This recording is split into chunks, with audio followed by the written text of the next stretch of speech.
Hello students, welcome to Easy Maths. நம்ம exercise 1.4ல 11th sum பார்க்க போகிறோம். The distance S on object, அதாவது ஒரு ஆப்ஜெக்டை வந்து Sன்னு எடுத்திருக்காங்க. Travel under the influence of gravity in time. Time வந்து Tன்னு எடுத்திருக்காங்க. Given by S of Tன்னு சொல்லிட்டு ஒரு equation கொடுத்திருக்காங்க. அதில் G is the acceleration due to gravity. G gravity, AB are constant. AB are constant. நம்ம வந்து S of T is 1 to 1 or notன்னு கேட்டிருக்காங்க.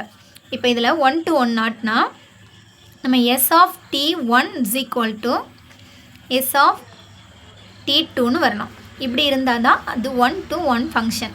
நம்ம என்ன செய்யணும்னா இங்கே கொடுத்துருக்கதை எடுத்து எழுதிக்கலாம். S of T is equal to 1/2 G T squared plus 8T plus B. இது ST1ன்னு எடுத்துக்கோங்க. T இருக்க இடத்துலலாம் 1 போட்டணும். அடுத்து S of T2ன்னு எடுத்துக்கோங்க. 1/2 G T2 ஸ்கொயர், அதாவது T இருக்க இடத்துல 2 போட்டுக்கோங்க. சரி, இது ரெண்டும் ஈக்குவலாக இருந்தால் மட்டும்தான் 1 to 1 ஃபங்க்ஷன். இப்போ ரெண்டையுமே ஈக்குவல் பண்ணி எழுதிக்கலாம்.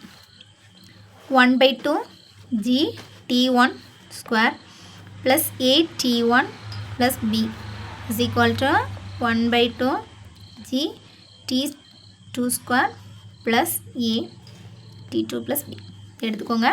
ரெண்டு பக்கமும் காமனாக B இருக்குது, கட் பண்ணிக்கலாம். அதாவது இங்கே ப்ளஸ் B இருக்குது, இங்கே ப்ளஸ் B இருக்குது, அதனால் கட் பண்ணிக்கலாம். இனி எல்லாத்தையுமே ஒரே பக்கம் கொண்டு வாங்க. 1/2 G T1 2 எல்லாத்தையுமே ஒரே பக்கம் கொண்டு வாங்க. இங்கே இருக்க ப்ளஸ் எல்லாம் இங்கே வரும்போது மைனஸில் மாறும். Minus 1/2 G T2 minus A2 is equal to 0. இப்போ இது வந்துச்சா? இனி இந்த 1/2 எல்லாம் சேர்த்து எழுதுவோம். 1/2 G T1 2 இந்த மைனஸ் சேர்த்து எழுதிக்கலாம். Minus 1/2 G T2 plus AT1 minus AT1. இதில் வந்து நீங்கள் இங்கே ஒரு ப்ளஸ் இருக்குது, இங்கே மைனஸ் 1 இருக்குன்னு சொல்லிட்டு அடிச்சிடக்கூடாது. ஏன்னா இது T1 இது T2, அதே மாதிரி இதுவும் ஒன்று தான், T1 T2. இது ரெண்டுலேருந்து காமனாக இதை வெளியில் எடுக்கலாம். 1/2 Gயை வெளியில் எடுக்கலாம். எடுத்தால் T1 square minus T2 square plus இதில் காமனாக A வெளியில் எடுக்கலாம். T1 minus T2 is equal to 0. இனி என்ன பண்ணலான்னா இது வந்து எப்படி இருக்குது? A square minus B square ஃபார்முலாவில் இருக்குது. A square minus B square is equal to A plus B into A minus B. அந்த ஃபார்முலா அப்படி எழுதிக்கோங்க. 1/2 G into T1 plus T2 T1 minus T2, அதாவது A plus B into A minus B plus இதே மாதிரி எழுதிக்கோங்க. A into T1 minus T2 is equal to 0. இனி இந்த ரெண்டுலேருந்து காமனாக T1 மைனஸ் T2 வெளியில் எடுத்துக்கலாம்.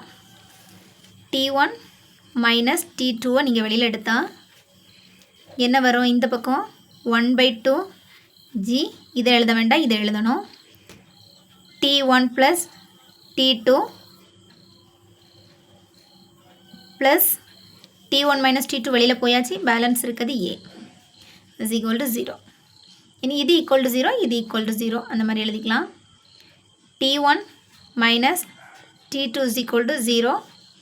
இன்னொன்று 1/2 G into T1 plus T2 plus A is equal to 0. நீ இதில் T1 மட்டும் இங்கே வச்சுட்டு மைனஸ் T2 அங்கே போகும்போது ப்ளஸ் T2வாக மாறும். இதை நம்ம பண்ண வேண்டாம், இது கொஞ்சம் ப்ரொசீஜர் பெருசு. நம்ம ஏற்கனவே 1லேருந்து கண்டுபிடிச்சாச்சு. இதோட முடிச்சுக்கலாம். நமக்கு கேட்ட மாதிரி என்ன வந்துட்டு ST1 ஈக்குவல் டு, அப்போ நம்ம இதை எப்படி எழுதலாம்? ST1 is equal to ST2. இதை ப்ரூஃப் பண்ணியாச்சு. ஸோ இது வந்து 1 to 1 ஃபங்க்ஷன். ப்ராப்ளம் முடிஞ்சிச்சு. தேங்க்யூ.